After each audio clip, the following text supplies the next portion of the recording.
ডাকসুতে জামাতের যে বিজয়, এর প্রেক্ষিতে রাতারাতি যে নির্বাচনগুলো হতে যাচ্ছে সেখানেও জামাত প্রার্থীরা ভালো করবেন, কিন্তু দিন 15 পরে বা এক সপ্তাহ পরে মানুষের মনোজগতে যে বিবর্তন হবে এবং জামাতের যারা প্রতিপক্ষ রয়েছেন তাদের মধ্যে যে জিদ, ক্রোধ, এই জিনিসগুলো কাজ করবে। এর ফলে এই ডাকসুর বিজয়টি জামাতের জন্য বুমেরাং হয়ে যেতে পারে। বাম দল, তারপর ছাত্রদল, ছাত্রলীগ একত্র হয়ে শিবির পেটাতো এবং শিবির পেটানোটাকে তারা মনে করত তাদের একটা মহাবিজয়, পুণ্যের কাজ। এবং সেই দাকুমরা সম্পর্কের কারণে জামাত অপমানিত, লাঞ্ছিত এবং তারা ধীরে ধীরে তাদের প্রসেস অনুযায়ী রাজনৈতিক প্রতিশোধ গ্রহণে বদ্ধপরিকর, এবং সেটা তারা করেছে এবং এতটা কৌশল করে করেছে যেটা বিএনপি বুঝতেই পারেনি। জামাত যখন সারা বাংলাদেশের কোথায় কোন অবস্থার মধ্যে আছে এটা এখনো আমরা টের পাচ্ছি না, আর প্রতিপক্ষ কখন তারা টের পায়নি। নির্বাচন হলো, এখন সেই নির্বাচনে যদি ভাইবি চৌধুরী, আন্দালিব রহমান পার্থ, রুমিন ফারহানা তারা যদি ফুল টাইম থাকতেন, আমার বিশ্বাস যে অন্তত পক্ষে 1000-2 অতিরিক্ত ভোট ছাত্রদলের প্রার্থীরা এই গত নির্বাচনে পেত। কিন্তু বিএনপি সেটা ব্যবহার করেনি, বরং তাদের এই যে নিজস্ব যারা লোকজন ছিল, পাওয়ার হাউস ছিল, তাদেরকে অপমানিত করেছে। ঢাকা বিশ্ববিদ্যালয়ে ছাত্র সংসদ নির্বাচনে জামাত ঐতিহাসিক বিজয় লাভ করেছে। সারা বাংলাদেশে স্তব্ধ। জামাতপন্থী যারা লোকজন রয়েছেন তাদের মধ্যে আনন্দ উল্লাসের সীমা পরিসীমা নেই। আর জামাত বিরোধী যারা শক্তি তারা দুমড়ে মুচড়ে রীতিমতো হাহাকার শুরু করেছেন। এ কি হলো? এটা কি হওয়ার কথা ছিল? এখন আমাদের কি হবে? এখন আমরা কি করব? এটা কি সহ্য করা যায়? আর কতদিন? কিভাবে এভাবে দেশ চলবে? এখানে আমি হবে বললাম না, হয়ে যেতে পারে। কেন বুমেরাং হতে পারে সেটা আপনাদেরকে বর্ণনা করছি। আপনারা যারা ঢাকা বিশ্ববিদ্যালয়ের ছাত্র ছিলেন বা বিভিন্ন শিক্ষা প্রতিষ্ঠানের ছাত্র ছিলেন 80-র দশকে, অর্থাৎ 81 থেকে 88 সন পর্যন্ত, তারা সবাই জানেন যে ওই সময়টিতে বাম দল, তারপর ছাত্রদল, ছাত্রলীগ একত্র হয়ে শিবির পেটাতো এবং শিবির পেটানোটাকে তারা মনে করত তাদের একটা মহাবিজয়, পুণ্যের কাজ, হাত পাকানো। একজন ছেলে ঢাকা বিশ্ববিদ্যালয়ে পড়ে, ভালো ছাত্র, শিবির করে, কিন্তু কিছু বলে না, কিন্তু জেনে গেছে যে এই লোকটা শিবির করে, তাকে হল থেকে তাড়িয়ে দেওয়া, মারধর করা, এই কাজগুলো এটা অনেকটা হিরোইজমের পর্যায়ে ছিল 80-র দশকে। যাই হোক, ওর মধ্যে কিন্তু জামাত শিবির সেই কাজগুলো তারা করে গেছে। এখন সারা বাংলাদেশে জামাত এবং শিবির, তাদের মহিলা সংগঠনগুলো, তারা অনেকটা পিঁপড়ার মতো, অনেকটা জাস্টে বলা হয় পিঁপড়া যেভাবে মাটির নিচ দিয়ে গর্ত খুঁড়ে তারা গন্তব্যে চলে যায়, আপনি টের পাবেন না। কিংবা দেখা গেল যে আপনার ঘরের মধ্যে সে বাসা বেঁধেছে, কিন্তু আপনি টের পাবেন না, পিঁপড়ার বাসা, খুব সহজে টের পাবেন না। তো ওইরকম মানে জামাত যখন সারা বাংলাদেশের কোথায় কোন অবস্থার মধ্যে আছে এটা এখনো আমরা টের পাচ্ছি না, আর প্রতিপক্ষ কখন তারা টের পায়নি। বিএনপি নাজির রহমান মঞ্জুকে, পার্থর আব্বাকে ছাড়িয়ে আনলেন এরশাদের কাছ থেকে। তো আনার পরে তাকে আর মূল্যায়ন তিনি করলেন না, অর্থাৎ ওখানে এরশাদকে ছোট করার জন্য তাকে আনা হলো, কিন্তু তাকে মূল্যায়ন করা হলো না। তারপর অন্যান্য যে সকল আওয়ামী লীগের নেতাদেরকে আনা হলো তাদেরকে বিএনপি মূল্যায়ন করলো না। এরপর সেই ফজলুল হক আমিনী, মুফতি ফজলুল হক আমিনী, তাকে আনা হলো, মন্ত্রী বানানো হলো, কিন্তু তার মতো উচ্চ মার্গের একজন ইসলামী নেতা, তাকে মন্ত্রী বানানোর উচিত ছিল এবং হয়তো কথাও ছিল, কিন্তু তাকে ওই এমপি পর্যন্তই রেখে দেওয়া হলো। ফলে ইসলামী ঐক্য জোট আর থাকলো না। একইভাবে অপর অংশটি, যেটি এই যে এখন মামুনুল হকের আব্বা যেটা ছিলেন শাইখুল হাদিস আল্লামা আজিজুল হক, তাকেও কিন্তু বিএনপি মূল্যায়ন করেনি। এর বাইরে বিএনপি যে সকল যাকে বলা হয় পাওয়ার হাউস ছিল সব দিক থেকে, যেমন মেজর হাফিজ, তারপর কর্নেল অলি, বি চৌধুরীর ছেলে মাহিবি চৌধুরী, এই পাওয়ার হাউসগুলোকে তারা অপমান করতে করতে, লাঞ্ছিত করতে করতে এমন একটা জায়গাতে নিয়ে গেছে যে এরা দল ত্যাগ করতে বাধ্য হয়েছে এবং আলাদা নতুন দল গঠন করেছে বিএনপির জমানাতে, যেটা বিএনপিকে একেবারে সবচেয়ে বেশি ক্ষতি করেছে। এখনো ধরুন চিন্তা করুন, মাহিবী চৌধুরীর যে ক্রেজ ইমেজ, সে যদি এখনো ঢাকা বিশ্ববিদ্যালয়ে দাঁড়ায় 50 জন ছেলে তার সঙ্গে ছবি তুলতে আসবে। এই পর্যায়ের ক্রেজ বিএনপিতে নেই, কারো নেই। এখন এই যে নির্বাচন হলো, এখন সেই নির্বাচনে যদি মাহিবী চৌধুরী, আন্দালিব রহমান পার্থ, রুমিন ফারহানা তারা যদি ফুল টাইম থাকতেন, আমার বিশ্বাস যে অন্তত পক্ষে 1002 অতিরিক্ত ভোট ছাত্রদলের প্রার্থীরা এই গত নির্বাচনে পেত। কিন্তু বিএনপি সেটা ব্যবহার করেনি, বরং তাদের এই যে নিজস্ব যারা লোকজন ছিল, পাওয়ার হাউস ছিল, তাদেরকে অপমানিত করেছে। আচ্ছা, অপমান করে আবার পরবর্তীতে তাদের সঙ্গে বন্ধুত্ব করার চেষ্টা করেছে। বি চৌধুরীর বাসায় হঠাৎ করে কথা নেই বার্তা নেই বেগম জি একদিন যাকে বলে হাজির। বি চৌধুরী আমাকে একদিন টেলিফোন করলেন যে, রনি, আমি তো বুঝলাম না, আমার তো এখন ঘর সংসার ভাঙে ভাঙে অবস্থা, তোমার চাচি বলতেছে যে কি ব্যাপার, কথা নেই বার্তা নেই, আমার বাসায় বেগম যা কেন এলেন, আমাদেরকে রেল লাইনের উপরে যে দাবলানিটা দেওয়া হলো, তারপর যেভাবে আমার বাসায় আগুন লাগিয়ে দেওয়া হলো, এরপর হঠাৎ কথা নাই বার্তা নাই বেগম জি আমার বাসায় আসবেন। এই কাজগুলো বিএনপি করেছে। একইভাবে কর্নেল অলিকে যে দাবলানি দেওয়া হয়েছে, মানে তার সঙ্গে যে আচরণ করা হয়েছে, সেই আচরণ করার পর আবার সেই কর্নেল অলির সঙ্গে তাদের যে ঐক্য, সেই ঐক্য হলো 2018 সনে, আবার সেই ঐক্য ভেঙে গেল নির্বাচনের পরে, সব শেষ। একইভাবে জামাতের সঙ্গে তাদের যে বন্ধনটা, একটা এমন সময় ছিল যে জামাতের বিরুদ্ধে কেউ একটু শব্দ করতে পারতো না, বেগম জিয়ার কাছেও করতে পারতো না, তারেক রহমান সাহেবের কাছে করতে পারতো না। এখন সেখানে এমন কি হলো যে 2018 সনের নির্বাচনটা তারা একসাথে করলো, আর 18 সনের পরে সেই নির্বাচনের পরে আস্তে আস্তে পার্থর সঙ্গে সম্পর্ক খারাপ হলো, পার্থ পদত্যাগ করলো, কর্নেল অলির সঙ্গে সম্পর্ক খারাপ হলো, পদত্যাগ করলো, ডক্টর কামাল থেকে শুরু করে মাহমুদুর রহমান মান্না, এদের সবার সঙ্গেই সম্পর্ক ডিটাস্ট হয়ে গেল 18 সনের পরে। তারপর অন্যান্য যারা ছিলেন,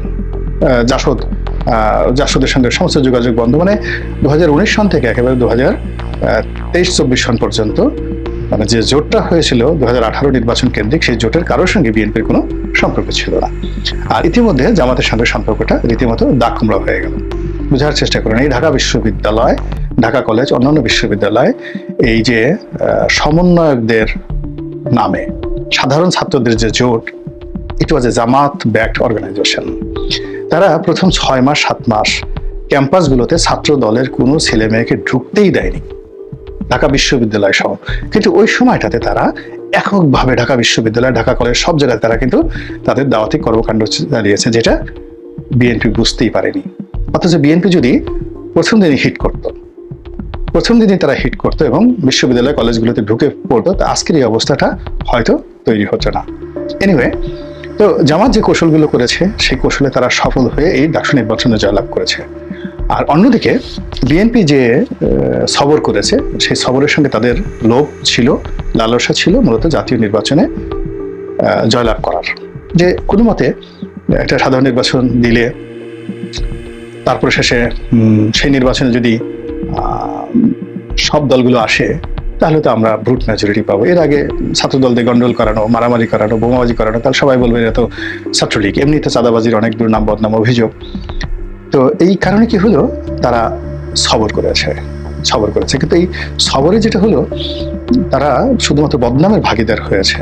কিন্তু যদি তারা শক্তিমত্তা প্রদর্শন করতো, তাহলে এই যে বদনামগুলো এখন 10 মুখে লোকজন বলছে, এই বদনাম করতে ছাত্রলীগেরও ছিল, কিন্তু মানুষ বলতে সাহস পেত না, বললেই দাঁত খুলে ফেলা হতো।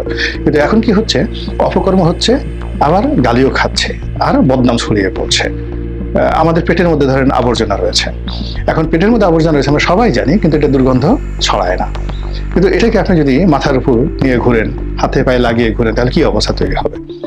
এখন বিএনপির যে ভুলগুলো, ত্রুটিগুলো গত 1 বছরে, এগুলো এখন রীতিমতো শরীরে, নাকে মুখে মেখে দুর্গন্ধ ছড়াচ্ছে। কিন্তু বিএনপি যদি এগুলো কৌশল করতো, গোপন রাখতে পারতো, ভয় দেখাতে পারতো, তাহলে সবাই জানতো বিএনপি কাজ করছে, কিন্তু কেউ বলতে সাহস পেত না। এনিওয়ে, ডাকসুর নির্বাচনের পরে আমার যেটা আশঙ্কা হয়, বিএনপি ধৈর্য হারিয়ে ফেলবে, ছাত্রদল ধৈর্য হারিয়ে ফেলবে, এবং তারা বিভিন্ন শিক্ষা প্রতিষ্ঠানে তারা শিবিরের বিরুদ্ধে, জামাতের বিরুদ্ধে নির্বাচনী এলাকাতে এক চুলো ছাড় দেবে না। তারা তাদের যে মিলিটেন্সি, তাদের যে পাওয়ার, এটা তারা প্রয়োগ করবে। এবং সেটা যদি প্রয়োগ করা শুরু করে, তাহলে ওই যে পরাজিত নিষিদ্ধ ছাত্রলীগ, তা তখন বেল বাজাবে। একবার ছাত্র শিবিরের পক্ষে কাজ করবে, একবার ছাত্র দলের পক্ষে কাজ করবে, এবং পুরো প্রথমে শিক্ষা প্রতিষ্ঠানগুলো, সেখানে একটা সংঘাতময় পরিস্থিতি তারা তৈরি করে ফেলবে। আর পরবর্তীতে যে রাজনৈতিক যে সংসদীয় আসন, সেই সংসদীয় আসনে এই সংঘাতটা ছড়িয়ে পড়বে। এবং সংঘাতটা ছড়িয়ে পড়ার ফলে যেটা হবে, যে সকল এলাকাতে শিবিরের মিলিটেন্সি নাই, পাওয়ার নেই, বা সেখানে তারা শুধুমাত্র জনপ্রিয়তাকে যাকে বলা হয় পুঁজি করে তারা এগুচ্ছে, এটা মারাত্মকভাবে বাধাগ্রস্ত হবে। এখানে একটা ব্যাপার বোঝার চেষ্টা করেন যে এই শিক্ষা প্রতিষ্ঠানগুলো যে শিবিরের এই কর্তৃত্ব বা এই বিজয়, এটার সঙ্গে তো জামাতের বিজয়ের পার্থক্য রয়েছে। এখানে শিবির তাদের মিলিটেন্সি পাওয়ার, মানে তাদের যে সামরিক শক্তি, তারা কিন্তু প্রয়োগ করার ক্ষমতা রাখে। রাজশাহী বিশ্ববিদ্যালয়, চট্টগ্রাম বিশ্ববিদ্যালয়, এমনকি এখন ঢাকা বিশ্ববিদ্যালয়। আপনি দেখেন, ঢাকা বিশ্ববিদ্যালয়ের ফল প্রকাশ করা নিয়ে যখন দেরি হচ্ছিল, তখন হাজার হাজার জামাত শিবিরের লোকজন ঢাকা বিশ্ববিদ্যালয়ের চারিদিকে যেভাবে ঘেরাও করেছিল, তার এগেনস্টে বিএনপিও কিন্তু লোক সমাবেশ করেছিল, কিন্তু সেটা জামাত শিবিরের মতো পারেনি। ফলে বিশ্ববিদ্যালয় কর্তৃপক্ষ যখন দেখলেন যে এখন ফল ঘোষণা করলে তারা নিরাপদ, তারা কিন্তু ঘোষণা করে দিয়েছেন। তো এটা শিবির যেভাবে ঢাকা বিশ্ববিদ্যালয় বা তাদের যেখানে যেখানে আছে সেভাবে পারছে। এটা পটুয়াখালী জেলা, বরিশাল জেলা, এমনকি চট্টগ্রাম মহানগর যে রাজনীতি, সিলেট মহানগর রাজনীতি, গাজীপুর, অন্যান্য এলাকাতে আসলে বিএনপি যদি এই তাদের যে মিলিটারি পাওয়ারটা, সামরিক শক্তিটা, পেশি শক্তিটা তারা ব্যবহার করে এবং ধৈর্য হারিয়ে ফেলে, তাহলে কিন্তু জামাত সেখানে টিকবে না। এবং যখন জামাত সেটা টিকবে না, যেটা শুরু হবে মূলত এই ডাকসু নির্বাচনে বিজয়ের এই উপলক্ষে কেন্দ্র করে। এই বিজয়ের ফলে বিএনপির যাকে বলা হয় ধৈর্যের বাঁধ ভেঙে গেছে, ছাত্রদলের ধৈর্যের বাঁধ ভেঙে গেছে, এবং এখানে অনেক কিছু ঘটার আমি আশঙ্কা করছি, যেটা বিএনপির শীর্ষ নেতৃত্ব এমনকি জামাতের শীর্ষ বিএনপির ছাত্র সংগঠন জাতীয়তাবাদী ছাত্রদল যেভাবে তাদের বডি ল্যাঙ্গুয়েজ, যেভাবে তাদের চলাফেরা, ছাত্রদলের প্রেসিডেন্ট এবং অন্যদের চলাফেরা, তাদের ভাষার ব্যবহার, শব্দ চয়ন, সব দেখে মনে হয়েছিল শুধুমাত্র ফলাফলটা ঘোষণা হতে বাকি, সবই তো তারা। কিন্তু সোশ্যাল মিডিয়া এবং অন্যান্য মিডিয়ায় পরবর্তীতে দেখা গেল তারা একেবারেই নাই। এবং শুধু নাই না, এক এক সময় এক একটা অবস্থান নিয়েছে। ছাত্র দলের ঢাকা বিশ্ববিদ্যালয়ের সভাপতি তো একেবারে প্রধানমন্ত্রী শেখ হাসিনার আমল খারাপ ছিল, তার চেয়ে ভয়ঙ্কর খারাপ হয়ে গেছেন আপনারা শিক্ষকদের এভাবে কথা বললেন। একাধিক প্রার্থী এসে বললেন আমি ভোট দিয়েছি, আমার ভোটটাই তো প্রার্থী পাইনি। কেউ বললেন এটা ষড়যন্ত্র হয়েছে, কেউ বললেন শাহবাগ দখল করেছি, আমরা ছেড়ে দেব না। এই নানা রকম পর্বের পরে কৌতুকপ্রদ পর্ব, যেটা বিএনপির এক এক নেতা এক একভাবে কথা বলছেন। একজন সাবেক ছাত্রনেতা, এখন বিএনপির নেতা, তিনি কথা গুছিয়ে টুছিয়ে ভালোই বলেন, যদিও মানুষ বিশ্বাস করে না।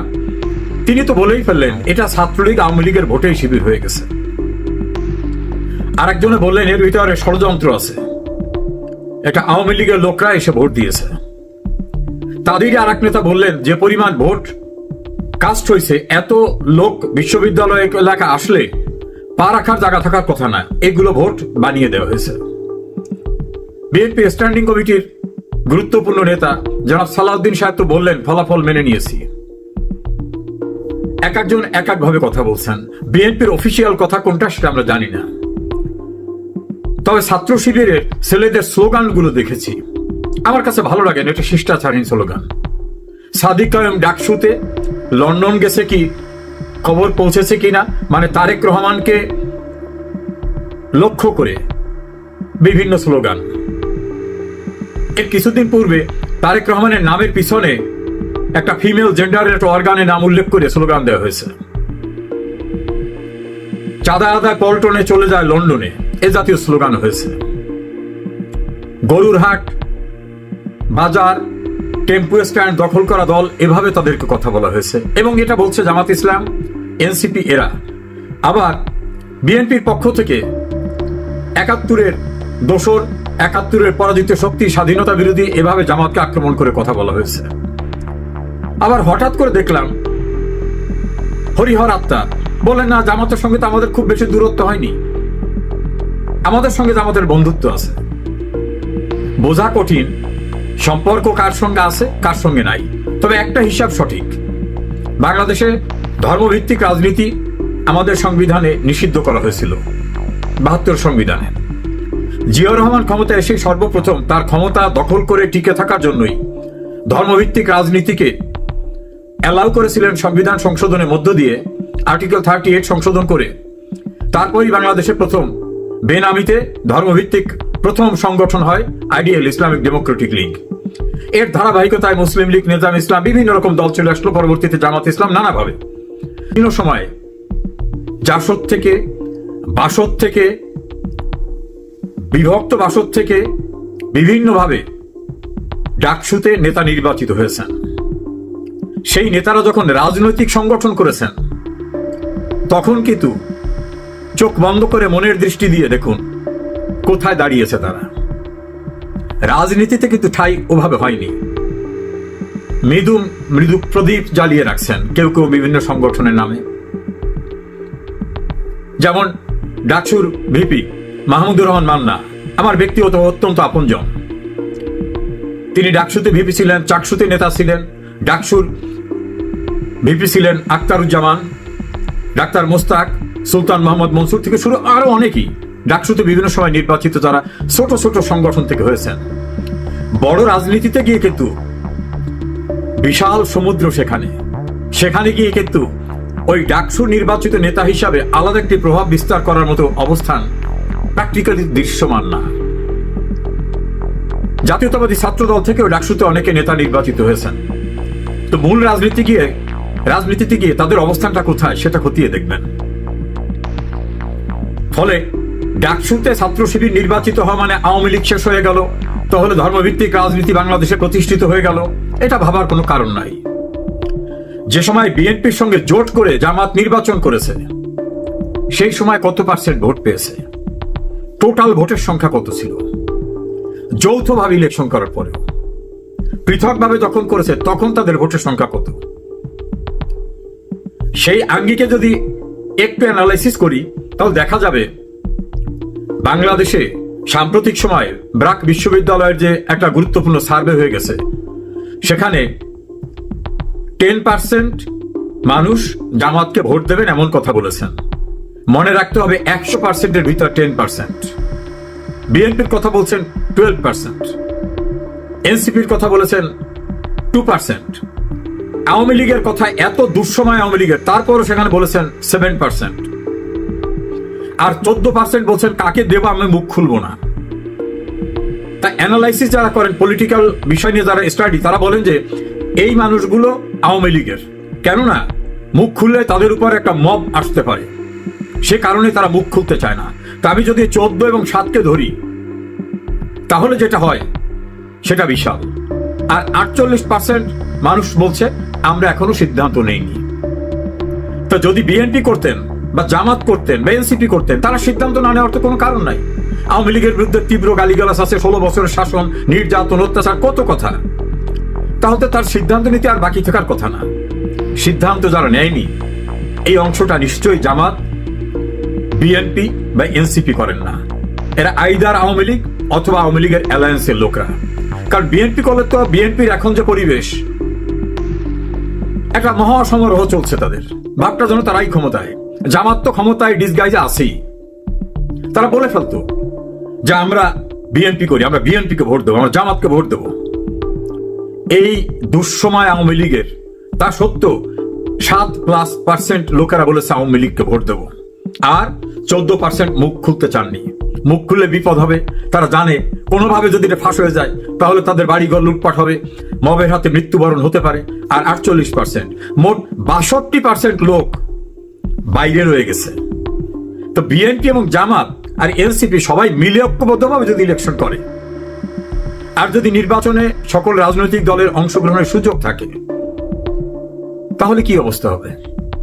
অক্ষত অনেক কথা বলেছেন, তাদের তো ভাগযোগ কিছু দিতে হবে। যেমন ভিপি নূর, তার সেক্রেটারি, এদের এলাকায় কাজ করতে যেন কেউ বিঘ্ন সৃষ্টি না করে বিএনপির পক্ষ থেকে চিঠি দিয়ে বলা হয়েছে। অনুরূপভাবে জনাব মাহমুদুর রহমান মান্নার এলাকা সহ আরো কিছু কিছু এলাকায়। তো যদি বিএনপির এবং জামাতের যৌথ নির্বাচন না হয় তাহলে ভোট আসতেছে 28% লোকদের ভোট, আর বাইরে থাকছে যে পরিমাণ, তাতে কিসের নির্বাচন হবে? প্রথমত এই নির্বাচন আদৌ হবে না।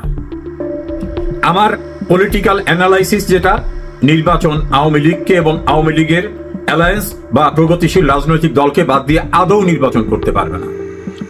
যদি 1996 সালের 15 ফেব্রুয়ারি মার্কা নির্বাচন করে, তার মেয়াদ ওই যে 1 বছর হতে পারে, 1 মাস হতে পারে, আমি দুঃখিত, আগেরটা যেরকম হয়েছিল 1 মাস হতে পারে।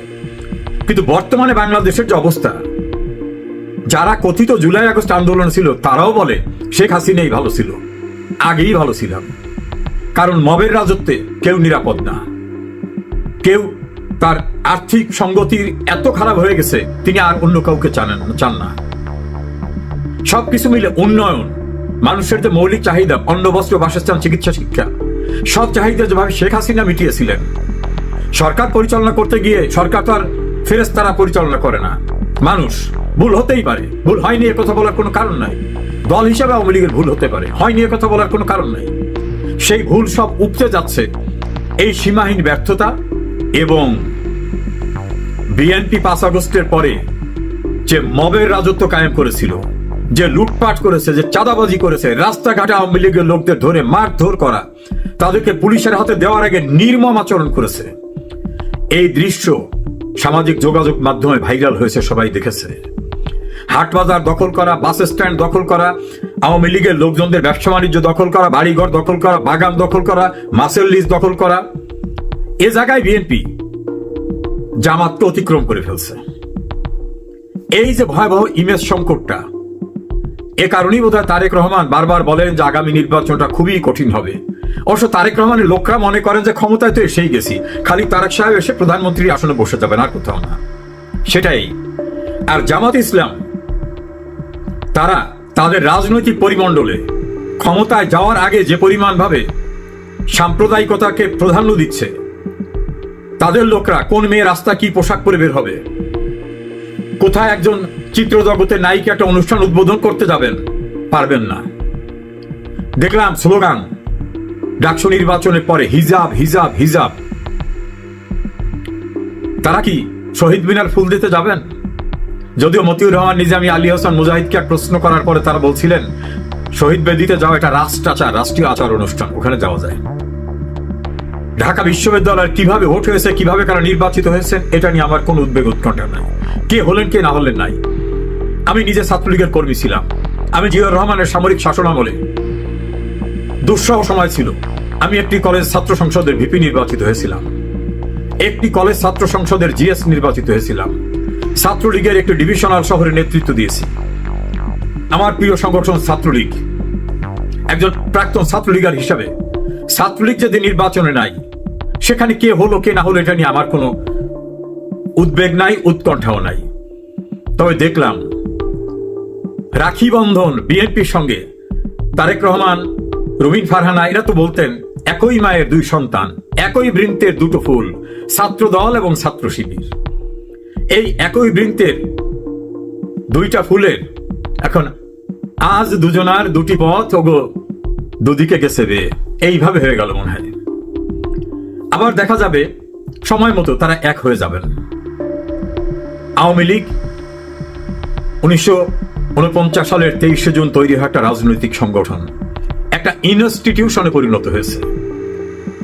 মাটি ও মানুষের শেকড়ে গ্রথিত আওয়ামী লীগ। রিকশাওয়ালা, শ্রমিক, মাছ বিক্রেতা, সবজি বিক্রেতা, স্বল্প আয়ের মানুষ, মধ্যবিত্ত, নিম্ন মধ্যবিত্ত, কৃষক, শ্রমিক, সবখানি আওয়ামী লীগ রয়েছে। এই জন্য ইউনুস বাহিনী যেখানে যা দেখে বলে আওয়ামী লীগ। শ্রমিকরা আন্দোলনে গেলে বলে আওয়ামী লীগ, ঢাকা বিশ্ববিদ্যালয়ের ছাত্ররা দাবিতে নামলে বলে এটা আওয়ামী লীগ, ইঞ্জিনিয়াররা নামলে বলে এগুলো আওয়ামী লীগ, সরকারি কর্মচারীরা দাবি নিয়ে গেলে বলে এটা আওয়ামী লীগ। সবখানে আওয়ামী লীগ দেখে। সচিবালয়ে আগুন লাগলে বলে এর ভিতরে আওয়ামী লীগ। ডক্টর ইউনুস তো নিজেই বলেন যে তোমরা বলো আমার চতুর্পাশে ফ্যাসিস্ট, তোমাদের গ্রামে ফ্যাসিস্ট নাই। ওরা ফ্যাসিস্ট বলতে আওয়ামী লীগকে বোঝাতে চায়। সবচেয়ে বড় ফ্যাসিস্ট ইউনুস। যেদিকে তাকান সেদিকেই দেখেন আওয়ামী লীগ, যেখানে তাকান সেখানে আওয়ামী লীগ দেখেন। কাজে আওয়ামী লীগের নেতাকর্মী, শুভাকাঙ্ক্ষী, শুভানুধ্যায়ী যারা আছেন তাদের উদ্দেশ্যে আমি ব্যর্থহীন ভাষায় বলবো, রাজনীতি এত সহজ বিষয় না। ঢাকা বিশ্ববিদ্যালয়ে কে নির্বাচিত হলো কে হলো না, এর সঙ্গে জাতীয় নির্বাচন সম্পৃক্ত না। ঢাকা বিশ্ববিদ্যালয় ডাকসুতে মাহমুদুর রহমান মান্না নির্বাচিত হননি বাসদ থেকে? অন্যান্য সংগঠন থেকে আরো অনেকে নির্বাচিত হয়েছেন না? তাতে কি দেশের রাজনীতির কোনো পরিবর্তন হয়েছে? আওয়ামী লীগ একটা আদর্শ, একটা বিশ্বাস, একটি ভালোবাসা এবং বাঙালি জাতির ইতিহাসে যা কিছু গৌরবময় অর্জন সব এসেছে আওয়ামী লীগের নেতৃত্বে। কাজী মানুষের ঠিকানা আওয়ামী লীগ, মানুষের আস্থা শেখ হাসিনাতেই। কি মামলা করতেছে, কোন মামলায় সাজা দেবে, কোথায় ডাকসুতে কে কি হচ্ছে, এগুলো উড়ে যাবে ফুয়ের সঙ্গে। এইসব সাজানো বানোয়াট মামলা সাজা দেওয়া বাতাসের আগে উড়ে যাবে ইনশাল্লাহ, সেদিন খুব দূরে না। আর যারা এই সাজানো নাটক, বিচার ব্যবস্থা, কাহিনী সাজাচ্ছেন, এরা পালাবার সুযোগ পাবে না।